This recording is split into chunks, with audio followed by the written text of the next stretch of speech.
आप देख रहे हैं नेट्रिक न्यूज, साहस सच कहने का। लोकसभा चुनाव से ठीक पहले दक्षिण की राजनीति में एक बार फिर सियासी भूचाल आ गया है। 7 महीने की कर्नाटक सरकार पर संकट के बादल मंडराने लगे हैं।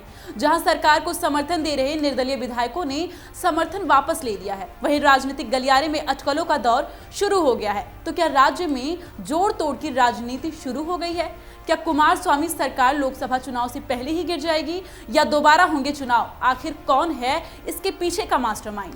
नमस्कार, आप देख रहे हैं नेट्रिक न्यूज और आपके साथ मैं हूं दीप्ति द्विवेदी। कर्नाटक की राजनीतिक उथल-पुथल में एक नया मोड़ आ गया है। बेंगलुरु का राजनीतिक ड्रामा अब राजधानी दिल्ली तक पहुंच गया है, जहां एक तरफ बीजेपी के 104 विधायकों ने हरियाणा के गुरुग्राम के होटल में डेरा डाला हुआ है। वहीं मंगलवार देर रात 2 विधायक एच नागेश और आर शंकर ने कर्नाटक सरकार से अपना समर्थन वापस ले लिया है। इन दोनों विधायकों के द्वारा राज्यपाल को भेजी चिट्ठी ने गहमा गहमी और बढ़ा दी है। उधर खबर ये भी है कि कांग्रेस के 5 विधायक गायब हैं और वो लगातार बीजेपी के संपर्क में हैं। इधर बीजेपी का आरोप है कि राज्य के मुख्यमंत्री एच.डी. कुमारस्वामी विधायकों को तोड़ने की कोशिश कर रहे हैं। बीजेपी नेता और पूर्व मुख्यमंत्री बी.एस. येदियुरप्पा ने कहा कि जेडीएस बीजेपी विधायकों को तोड़ना चाहती है। हम एकजुट हैं, इसलिए हम गुरुग्राम होटल में 1-2 दिन और रुकेंगे। लेकिन जैसे ही 2 विधायकों ने अपना समर्थन कर्नाटक सरकार से वापस लिया, इसी बीच बीजेपी नेता येदियुरप्पा ने दावा किया कि जल्द ही खुशखबरी मिलेगी। इसी के साथ महाराष्ट्र सरकार ने मंत्री रामनाथ शिंदे का भी कहना है कि अगले 2 दिनों में कर्नाटक में बीजेपी की सरकार बन सकती है। शिंदे ने कहा कि लोगों के जनादेश की अनदेखी नहीं की जा सकती। कर्नाटक विधानसभा चुनाव में बीजेपी को सर्वाधिक मत मिले थे, लेकिन कांग्रेस की राजनीति ने हमें सत्ता से दूर कर दिया।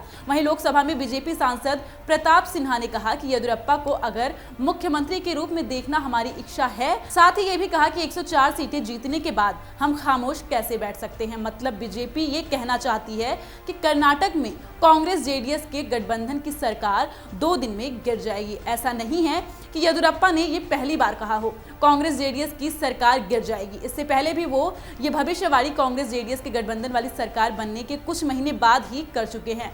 तब कांग्रेस नेता सिद्धरामैया ने बीजेपी नेता येदियुरप्पा से कहा था कि सरकार गिरने की भविष्यवाणी करना और कांग्रेस विधायकों को लुभाना बंद करें। हालांकि 7 महीने पुरानी सरकार के लड़खड़ाने की बातों के बीच मुख्यमंत्री कुमारस्वामी ने गठबंधन सरकार पर किसी तरह का संकट होने से इनकार किया है। कुमारस्वामी का कहना है कि इन 2 विधायकों के सरकार से बाहर हो जाने के बाद भी कर्नाटक सरकार को कोई खतरा नहीं है और उनकी सरकार स्थिर है। लेकिन जेडीएस प्रमुख एच.डी. देवेगौड़ा ने बीजेपी पर कर्नाटक सरकार के विधायकों को खरीद फरोख्त का आरोप लगाया है। वहीं कांग्रेस पार्टी भी लगातार आरोप लगा रही है कि बीजेपी कर्नाटक में विधायकों की खरीद फरोख्त करके वैकल्पिक सरकार बनाने की कोशिश में जुटी है।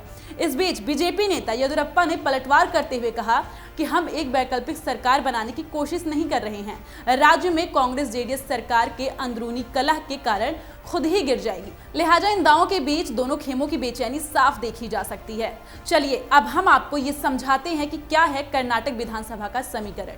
कर्नाटक की 244 विधानसभा सीट है, जिसमें बीजेपी के पास 104 विधायक हैं, कांग्रेस के 80, जेडीएस के 37 विधायक हैं, केपीजेपी के 1 और निर्दलीय के 1 विधायक हैं। मौजूदा समय में कांग्रेस ने जीएस के साथ मिलकर सरकार बनाई हुई है। अब वहीं ये भी समझ लेते हैं कि बीजेपी के पास क्या विकल्प है। कर्नाटक विधानसभा सीट 244 है और बहुमत का जादुई आंकड़ा 113।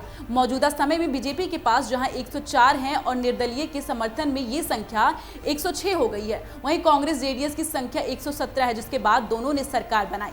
लेकिन बीजेपी के पास सरकार बनाने के लिए पर्याप्त संख्या नहीं है। लिहाजा बीजेपी के सामने विकल्प ये है कि कांग्रेस या फिर जेडीएस या फिर दोनों के कुल 12 विधायक विश्वास मत के दौरान सदन से वॉकआउट कर जाएं या फिर सदन में मौजूद ही ना रहें।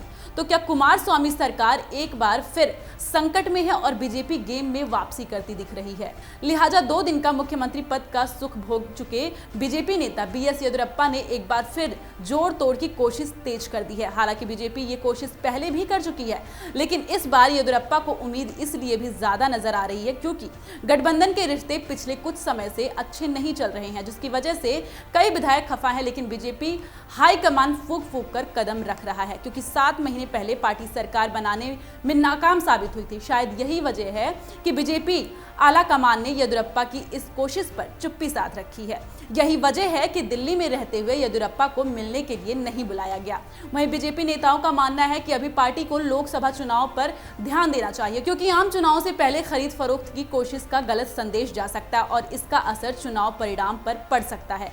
कर्नाटक में चल रहे राजनीतिक शो में ये देखना दिलचस्प होगा कि क्या बीजेपी अपने मंसूबों में कामयाब होती है या कांग्रेस के संकट मोचक इस बार भी बीजेपी को मात दे पाएंगे। लेकिन बड़ा सवाल ये भी है कि कर्नाटक सरकार, जो मोदी सरकार के खिलाफ लोकसभा चुनाव में महागठबंधन की तस्वीर बनी है, वो उस तस्वीर को बरकरार रख पाएगी या बिखर जाएगी।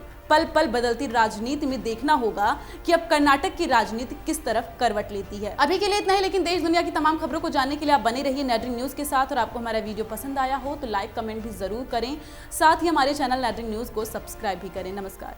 हमारे साथ जुड़े रहने के लिए हमारे YouTube चैनल को सब्सक्राइब करें, साथ ही बेल आइकन को दबाएं। नेटरिक न्यूज की खबरें सबसे पहले देखने के लिए।